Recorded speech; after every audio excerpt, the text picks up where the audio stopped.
at some time or another, have agonized over making a decision. Some decisions are major decisions. And also there are a lot of small decisions that we don't make, that they tax our minds, they drain our energy, they create a lot of anxiety and nervousness and mental torment because we don't take care of it. We decide not to decide, which is a decision.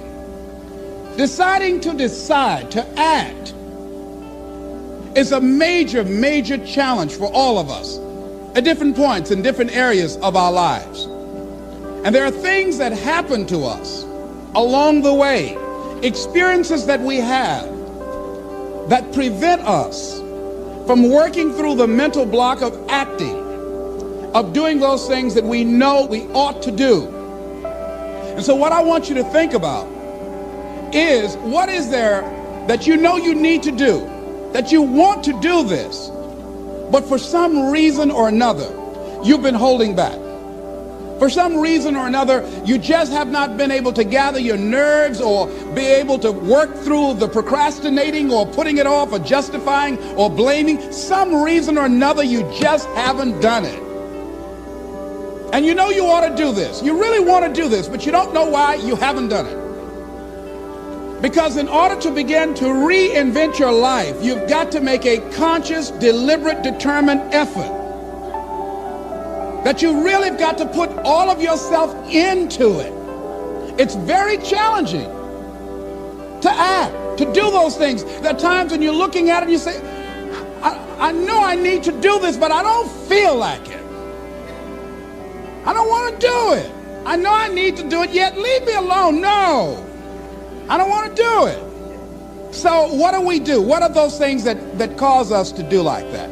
I think that among the things that prevent us from acting is the fear of failure. And if you've already failed, you don't want to fail again. The pain of that, the disappointment, the fear of loss is another thing. Because many times when we do those things that we know we need to do, we feel that we might lose somebody that we love very much and care about. We don't want to hurt anybody. Many of us don't act because we want other people's approval.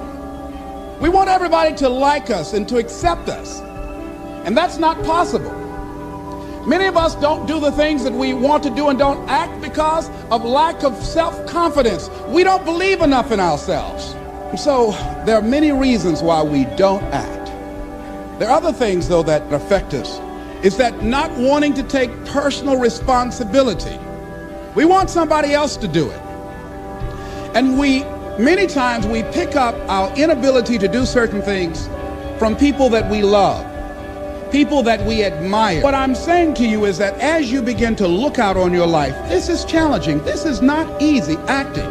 So what are the things that we can begin to do to harness our will? Number one, you've got to bring it out and look at it. You've got to take the power out of it. You've got to expose it to the truth. And the truth is that it has no power over you. So write down something you want to act on, but for some reason that you've been holding back, and look at it. The next thing is, ask yourself the question, is it helping you to continue to put it off? If it's an asset for you to continue to procrastinate, then continue to do that. But if it's a liability for you, if it's causing you some mental and some emotional challenges, or perhaps a financial problem, look at that. Examine that for what it is. Next step, ask yourself, what's blocking you? What's preventing you from acting? Why don't you have the courage to handle that? Why won't you face that? What are you running away from? What kind of avoidance behavior are you engaged in? Next is, what is the worst thing that can happen when you take action? Next is, how will you feel after taking this action? I felt a sense of personal achievement when we look out on our lives. You ask the question, what are you going to do? Look at, as you think about this that you know you need to handle, what are you going to do? And then write down 3 strong reasons on why you know you must take action. And be explicit and descriptive in your reasons, because your reasons have power. Your reasons will drive you. When you have doubt, when your faith becomes weak, your reasons will fortify your faith. When you have an inner conversation, say, no, don't do that. Your reasons will become your rod and your staff to comfort you, to take you through those challenging moments. So write down your reasons. And what you will find, that when you decide to act, when you decide to take life on, and let me warn you, it can be painful, it will be uncomfortable, and that's where the growth is. When you're uncomfortable, when you're stretching out, when you're taking life by the collar, you're going to get thrown to the ground again and again and again. But when you have determination, and you know that what you're doing is right, it gives you your life, it gives a special meaning and power to you, you will have some power from on high. You will discover some things about yourself that will begin to electrify your personality. You'll begin to discover some things about you that you don't know you've got. If you want something out of life, if you want to change yourself, if you want to acquire something, if there's some goal that you want to reach, that is really not easy as some people will make us feel. That living your dream, changing your behaviors, overcoming negative habits, it's challenging. It's hard.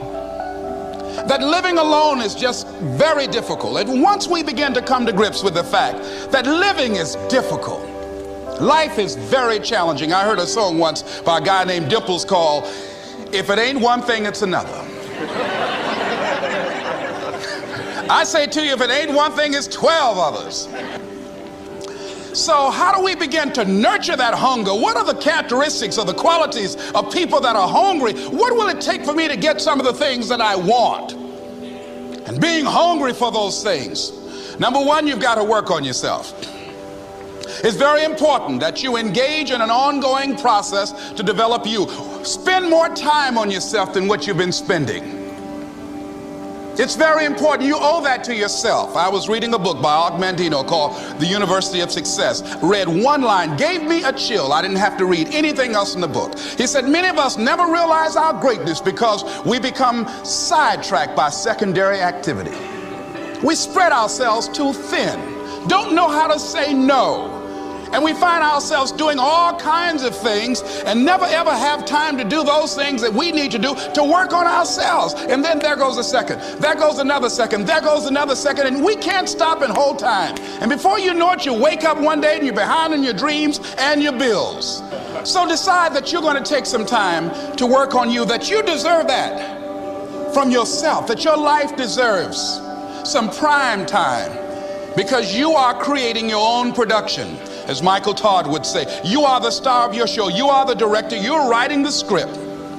And you will determine whether your life is a smash office hit or flop. You determine that. Working on yourself, talking to yourself. That's so very important. Overcoming the negative conversation, that inner dialogue that's going on all the time, even when you don't want it to be there. You can't stop yourself right now from thinking. You can't do it. It's going on. And so learning how to empower yourself, part of doing that is standing up to yourself. You've got to stand up inside yourself sometimes and say, shut up. You'll get scared sometimes. Your mind will go blank on you. Some people you will allow to unnerve you. And you wonder, what's wrong with me? I'm not crazy. That's why you've got to learn to make a conscious, deliberate, determined effort to stand up inside yourself. Working on yourself, watching that inner dialogue, it will determine the quality of your life.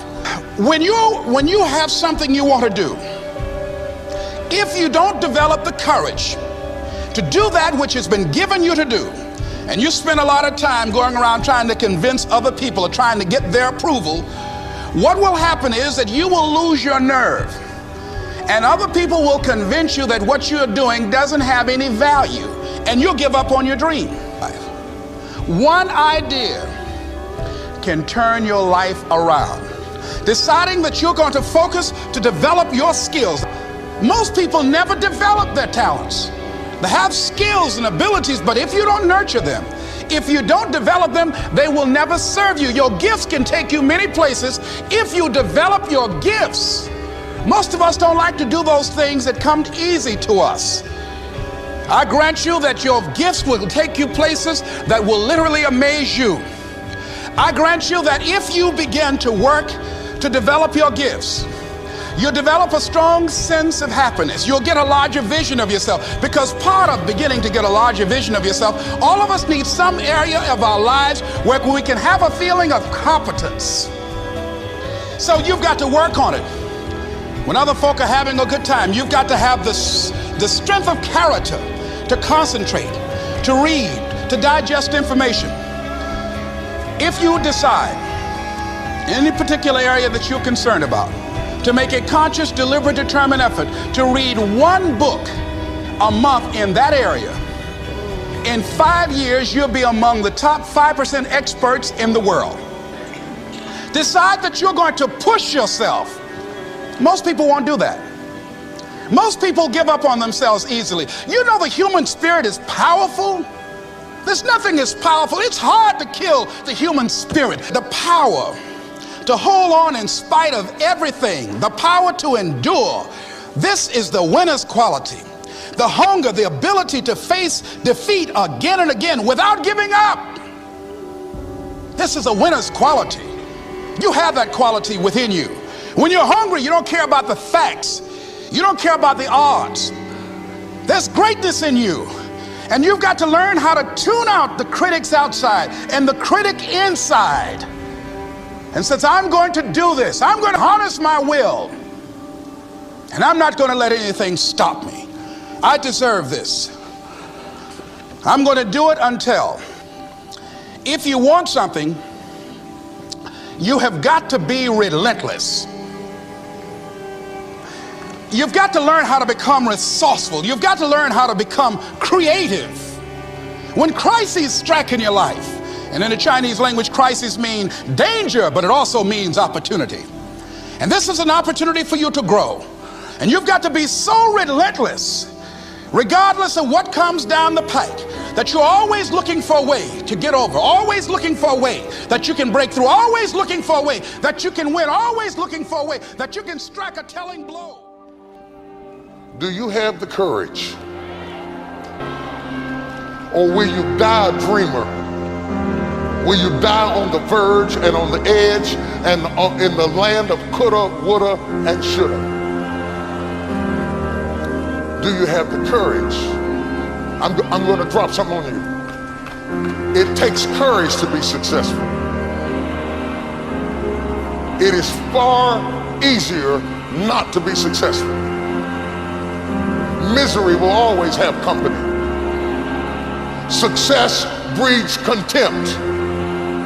If you don't want to make waves, be mediocre. Be normal and fit in. And if you're more concerned about people than you are God, then neutralize everything He put in you. Just fit in with everybody else. Dress like them, walk like them, act like them, eat like them, go where they go, think like they think, do what they do. And once you've neutralized your uniqueness, you don't need courage. It takes courage to be different. It takes courage to go where you've never gone before. For some of you, it took courage to come to this conference. It takes courage to get you outside of the box. It takes courage to be successful. It takes courage to win. People don't talk about people that don't win. If you win, they're going to talk about you. Do you have the courage to stand there though the storms keep raging and the people get to talking, and you stand there and say, I've come too far to turn around? Do you have the courage?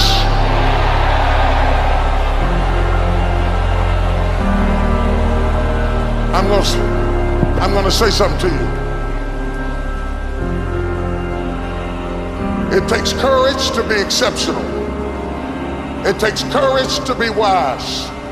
It takes courage to be rich. It takes courage to be educated. It takes courage to be knowledgeable. Because the moment you do, but you don't talk like, oh, you forgot where you came from. Look at you, talk to. It takes courage And I'm just wondering, in this weak, watered down, mediocre society that we live in today, in this reality TV world we live in today, I'm wondering if there's anybody left that's got the courage to say, after all I've been through, and all my ancestors have been through, and all my parents have been through, I didn't come through all of that just to fit in with normalcy. I have the courage to go after my dream.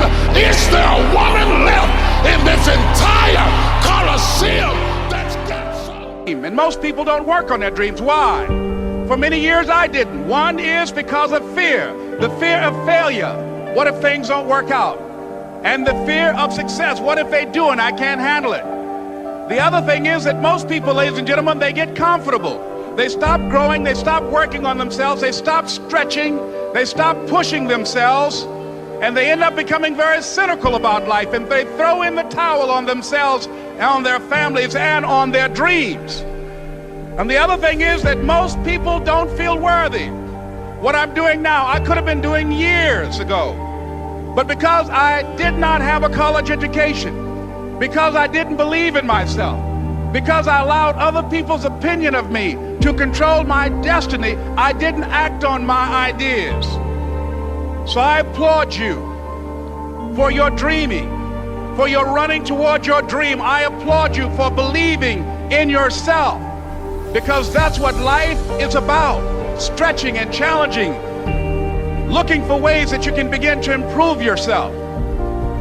And ladies and gentlemen, as a result of stretching out, of acting on my dream, and I don't know what that dream is for you, I can tell you that it's possible. No one could have convinced me that after just over 6 years, I will have my own book entitled Live Your Dreams. Just over 6 years, I will have 5 specials on public television. Just over 6 years, I've done motivational speaking for AT&T, Procter & Gamble, McDonald's Corporation, Xerox, IBM. Just over 6 years, I will in your future. And not only is it important for you to know it's possible for you to choose your future, but it's necessary. It's necessary to know that everybody won't see it, that everybody won't join you, that everybody won't have the vision. It's necessary to know that a lot of people like to complain, but they don't want to do anything about their situation, that you are an uncommon breed. You have to know within yourself that I can do this. Even if no one else sees it for me, I must see it for myself. That's necessary. It's also, ladies and gentlemen, necessary that you be creative when you're working on your ideas. Begin to envision yourselves as being blessed and highly favored to reach your goals. If just one of you capture the essence of what that means, that you have greatness within you and a responsibility to manifest that greatness, that you can make your parents proud, you can make your school proud, you can touch millions of people's lives, and the world will never be the same again. It's possible for you to live your dream. It's necessary that you associate with winners, that you work your system, that you are relentless, that you never give up. It's you. You've got to take personal responsibility. You've got to make it your personal business to make it happen. And you've got to resolve within yourself that I can do this, that it's hard, but you've got to say, I'm the one. I'm the one to make this happen. I'm the one to become successful in this business. As you work to help other people to become successful, that feeds your success. But you know it's going to be hard, but find out what will make it worth it for you. So, ladies and gentlemen, if you want to make your dream become reality, the people that are running at their dreams know that it's possible that you can live your dream, that it's necessary, that you're relentless, that you have a plan of action, that you are creative. The people that are living their dream are finding winners to attach themselves to. The people that are living their dreams are the people that know that if it's going to happen, it's up to them. And they're resolving within themselves, it's not over until I win. The people that are running after their dream know they're going to have hard times. They keep on running because they're saying within themselves, I'm the one. I'm the one. No matter how bad it is or how bad it gets, I'm going to make it. The people that are running after their dreams are the people that are hungry. Shake somebody's hand on your right and left and say, you gotta be hungry.